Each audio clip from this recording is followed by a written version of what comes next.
એક સમયે ગામ સારંગપુરથી ગામધણી જીવા ખાચર ગઢપુર પધાર્યા ને શ્રીહરિને પોતાના ઘરે સંતો સહિત પધારવા અરજ કરી. એમનો અતિ ભાવ જાણીને શ્રીહરિ સારંગપુર પધારવા રાજી થયા અને કહ્યું છે, ભલે જીવા ખાચર, આપ પધારો ને સૌને માટે રહેવા જમવા સારુંની તૈયારી કરાવો. અમે આવતીકાલે સંત સમાજ સાથે અહીંથી નીકળશું ને સારંગ પર આવીશું. એમ કહીને એમને વિદાય કરીને શ્રીહરિ બીજે દિવસે સારંગપુર જવા સારું તૈયાર થયા. દાદા ખાચરના દરબારમાંથી પોતે માણકીએ અસવાર થયા ને પાર્ષદો અને દરબારો પણ ઘોડેસવાર થયા ને મોટેરા સૌ સંતો સારું બળદગાડા અને બીજા સૌ પગપાળા સારંગપુર જવા સારું ચાલતા થયા. જીવા ખાચર સારંગપુરના ભલા ભક્ત હરિની હજુરના, કહ્યું તેણે કરીને પ્રણામ, મારે ગામ ચાલો ઘનશ્યામ. સાથે લ્યો સહુ સંત સમાજ, મારો પૂરો મનોરથ આજ. ભાકે એવું સુણી ભગવાન, તમે જઈને કરાવો સામાન. કાલે આવશું સંત સહિત, તમે ચિંતા ન રાખશો ચિત્ત. કર્યો એમ કહી કર્યા એમ કહીને વિદાય, પ્રભુ ચાલા બીજે દિન ત્યાંય. ગઢપુરથી નિસરતા ઢીકવાળી ગામની સીમ આવી. ત્યાં એક સારી વાડી ને ઘેગુર છાંયડો જોઈને સૌ કોઈ વિસામો કરવા રોકાયા. બોટાદના ભક્તરાજ સોમલા ખાચરે શ્રીહરિને ધાબળી પાથરી દીધી. તે ઉપર મહારાજ વિરાજમાન થયા. સર્વે સંતો ભક્તો શ્રીજી મહારાજની સન્મુખ બેઠા. એ વખતે વાડીનો રખેવાળ ત્યાં આવ્યો. એટલે મહારાજે એમને પૂછ્યું છે, આ તમારી વાડીમાં હાલ શું શું વાવ્યું છે? ત્યારે એ બોલ્યો છે, કહે માળી પાકે ઘણા શાક, પણ સર્વથી સરસ વૃત્તાંક.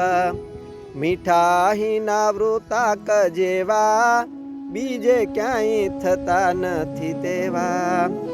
એમ એની વાડીમાં સરસ રીંગણા થયેલ જોઈને શ્રીહરિએ સૌ સંતો ભક્તોને રીંગણાનું શાક કરીને જમાડવાનો નિશ્ચય કર્યો.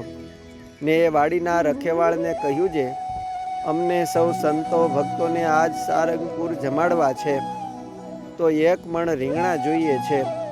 ત્યારે તે વાડીનો રખેવાળ બોલ્યો છે, તમને જોઈએ તો હું 1 મણ રીંગણા હમણાં જ ઉતારી આપું ને ત્યાં સારંગપુર પણ પહોંચાડી દઈશ, પણ એનો 1 રૂપિયો લઈશ. આમ એની સાથે 1 મણ રીંગણા લેવાનું નક્કી કરતા એ રખેવાળ તુરત ગયો ને 1 મણ રીંગણાનો મોટો ગાંસડો બાંધીને લઈને થોડી વારમાં પરત આવ્યો.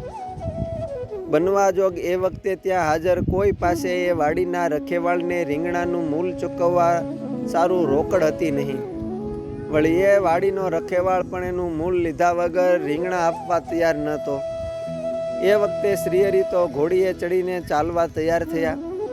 એ સમયે એ રખેવાળ રીંગણાનું મૂળ લેવા સારું અકળાયો ને શ્રીહરિની માણકીની લગામ પકડીને ત્યાં જ ઊભો રહી ગયો અને અબૂધપણે બોલ્યો છે, મેં તો તમારા વદાડે આ 1 મણ રીંગણા ઉતારી આપ્યા. હવે મને મારું મહેનતાણું ચૂકવો, એ વિના હું તમને અહીંયાથી જવા નહીં દઉં.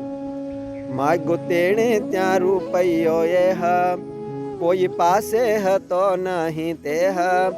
કરી કૃષ્ણે જવાની તૈયારી, કરી ઘોડી ઉપર સવારી.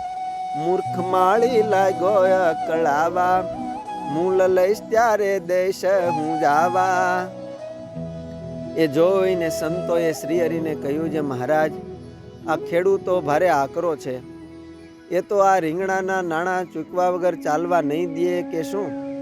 પણ જેના સંકલ્પ માત્રથી કોટી બ્રહ્માંડની ઉત્પત્તિ ને પ્રલય થાય ને સંકલ્પ માત્રથી જળ સ્થાને સ્થળ થાય ને મેરુ પર્વત જેવડા પર્વત હોય તો પણ ડૂબાડી દે એવા સમુદ્રના લોઢ ઉછળે એવા સંકલ્પ મૂર્તિ શ્રીહરિની ઈચ્છાએ શું ન થાય. પરંતુ એ અબૂધ ખેડૂ એના મણ રીંગણાના મૂળ સારું આજ શ્રીહરિને રસ્તે જવા આડો ફેર્યો. શ્રીહરિ મંદ મંદ હસતા કહે, કૃષ્ણ ફિકરમાં ન પડીએ, નાણું ચાલ્યું આવે છે આ ઘડીએ.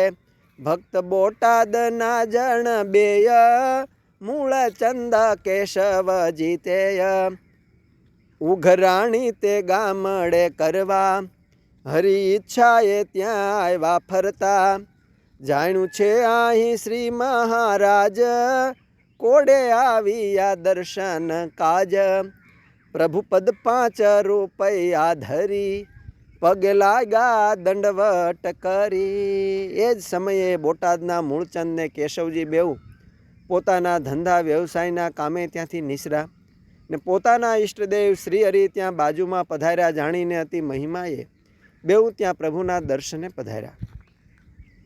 બેઉએ શ્રી હરિને દંડવટ પ્રણામ કરીને ચરણે પગે લાગીને પોતાની કેડેથી પૈસાની વાંસળી છોડીને તેમાંથી 5 રૂપિયાની ભેટ શ્રી હરિના ચરણે ધરી.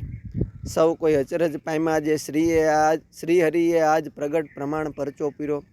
શ્રી હરિએ એ રખેવાળને એ 5 રૂપિયામાંથી રૂપિયો દીધો ને એ રીંગણાનો ગાંસડો સાથે લેવરાવીને સૌ સંતો ભક્તો સાથે સારંગપુર પધાર્યા. જીવા ખાચરે શ્રી હરિનું સામૈયું કરીને પોતાના દરબારગઢમાં શ્રી હરિ તથા સૌ સંતો ભક્તોને યથાયોગ્ય ઉતારો કરાવીને પોતાના ઘેર પધરાવ્યા. જીવા ખાચરે એ વાત જાણી એ સમયે પોતે રૂપિયો આપીને રખેવાળના રીંગણાનું મૂળ ચૂકવવું ને મૂળચંદ ને કેશવજીએ શ્રીહરિના ચરણે ધરાવેલ રૂપિયો શ્રીહરિને પરત કરાવ્યો. શ્રીહરિએ 1 મણ રીંગણાને ઘીમાં વઘાર કરીને સૌ સંતો ભક્તોને પંગતમાં પોતે પીરસીને જમાડ્યા. અસ્તુ. જય સ્વામિનારાયણ. શ્રી હરિલ્લામૃતમ કળશ 6 વિશ્રામ 24 માંથી.